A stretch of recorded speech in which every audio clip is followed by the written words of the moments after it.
किन रोको ए आँसु आँसु आज ल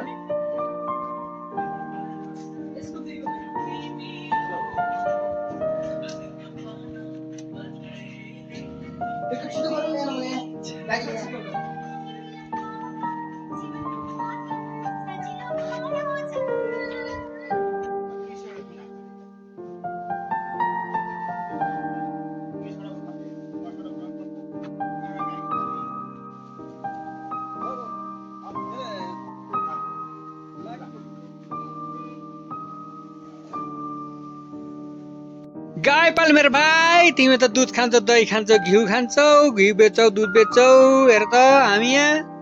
बर पालिरहेछौँ बर छोड्ने मेरो भाइ कृषक भाइ हेर्नुहोस् यहाँ बर हामीले पालिरहेको छौँ यस्तो छ त्यहाँ भुस्सा यहाँ बर यस्तो छ है जिन्दगी ल हेर्नुहोस् हाम्रो गाई त यहाँ ह्याट लाएर खाइरहेछ मस्त बोराका बोरा भुस्सा हान्ने हो ड्रमका ड्रम घाँस खाने हो हेर्नुहोस् ह्याट लाएर ह्याट लगाइदिएछन् बर छोड्ने कृषक मेरो भाइ हेर त यहाँ बरको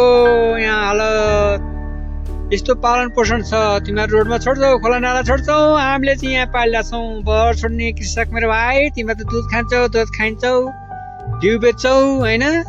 के गर्ने हाम्रो त न बरको दुध आउँछ न केही आउँछ पाल्ने हो राख्ने हो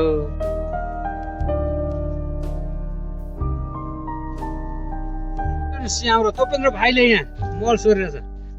रोडका छाडा छोडेका बरहरूको गोबर सोरेर यो गोबरलाई नि फेरि अब गौडेली मल बनाउनलाई यसरी थुपार्ने छ हामीले यसरी यहाँ ल तपेन्द्र भाइ आज के छ नि यहाँ काम ठिक छ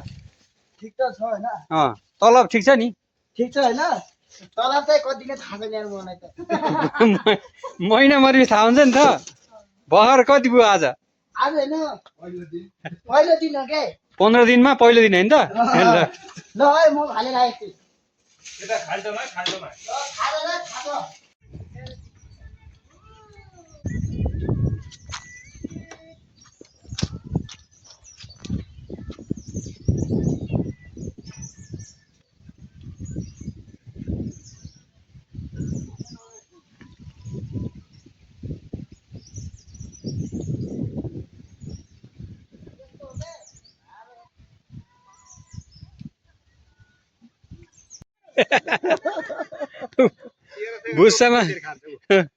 भुस्सा माथि नचढोस् भनेर गाईलाई ह्याट लगाइदिएको छ यहाँ हेर्नुहोस् गाईलाई ह्याट यस्तो छ हाम्रो सिस्टम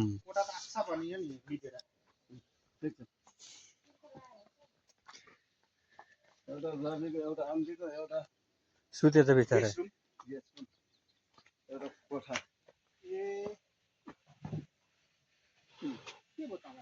हाम्रो त्यो गाई पनि ब्याउँछ रे लाटले है नाली ल्याएन भने मेरो कान काट्थे घाँटी काट्थे भन्छ